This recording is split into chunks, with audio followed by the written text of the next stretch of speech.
It's a breakthrough for women in Sudan. The country is outlawing female genital mutilation, and offenders could face up to 3 years in jail. It's a huge step forward, but for many, the celebrations are tempered by caution. The law change is fantastic, but what really matters is exactly what you're saying, what's going to happen at the household level. And that's where the girls are being cut.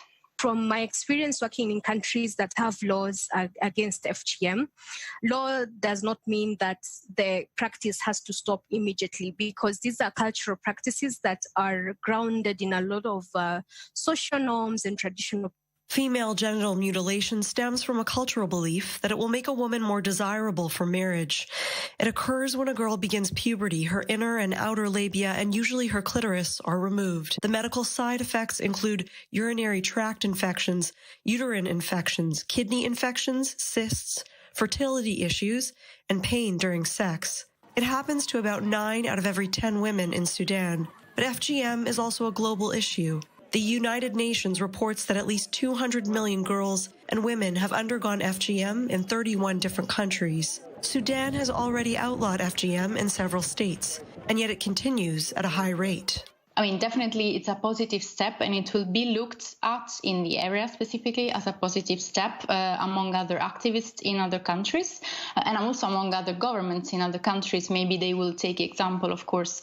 But there are really just a few countries in the world that do not have legislation on FGM. And still, even in countries that have legislation on FGM, the percentages are so high. The law should not be seen as something that were to end FGM, but should be just seen as one step towards.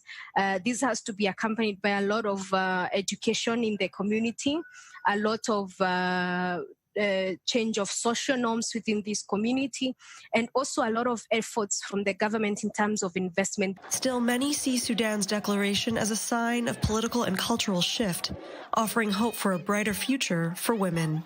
This is also important for us to note that this is happening under the transitional period, which started after the Great Revolution in Sudan, which was very much led by women.